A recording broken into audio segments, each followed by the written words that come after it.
So in recent years, both political and academic actors have increasingly emphasized the importance of public engagement with science. This is seen as a way to make science more transparent and accessible and promote public acceptance of science. We understand here public engagement as science communication practices that enable participation, dialogue, and mutual learning. However, despite the growing importance of public engagement in policy and science communication literature, its practical implementation often remains vague, especially within higher education institutions. So in our recent study published in the Journal of Science Communication, Lennart Banse, Monika Tadiken, and I explored the subjective perception of public engagement among professional university communicators. Professional university communicators can play an important role in how science is communicated to the publics. They often work in central or decentralized communication units within universities and can act as intermediaries between researchers, institutions, and the broader public. We still know relatively little about how they actually perceive and practice public engagement.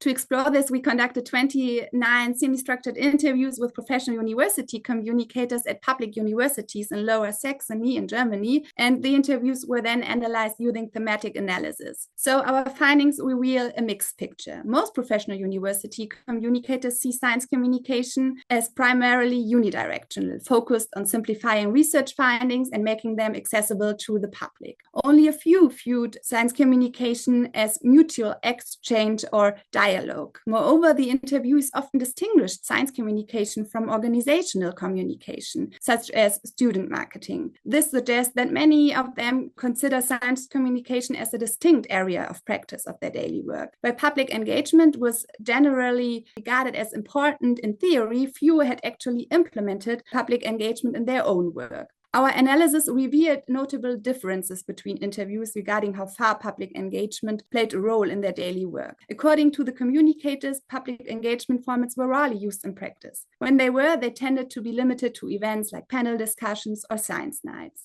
At the same time, the interviewed associated public engagement with a wide variety of objectives, from knowledge transfer and increasing public trust in science to raising institutional visibility or recruiting future students. Yet these goals were often vague and unspecific, indicating a broader uncertainty of what public engagement is actually supposed to achieve in practice. The interviews repeatedly mentioned a multitude of barriers in the implementation of public engagement formats. A major issue was the strong reliance on scientists, both in terms of content and of the communication skills of the scientists themselves. Many also cited a lack of public awareness and interest in engagement format, which stood in contrast to the perceived high cost of such activities. Other barriers included limited resources, topic restrictions, and unclear expectations. And some communicators feared that engagement formats could create spaces for criticism and hostility, both online and offline. Particularly in the context of social media, they mentioned additional challenges, such as a high competition for attention, limited control over the content,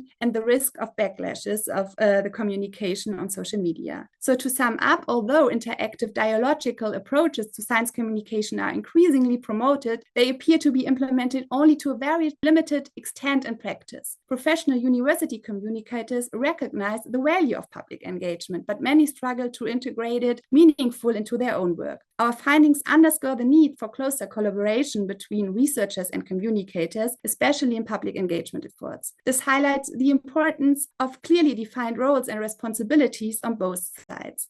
Future studies should dig deeper into the mechanism that lead to different understandings and valuations of public engagement among professional university communicators. It would also be valuable to examine how scientists themselves see their role in public engagement and how that compares to the perspective of university communicators. Finally, to design more effective strategies, we need to better understand what kind of engagement the public actually wants.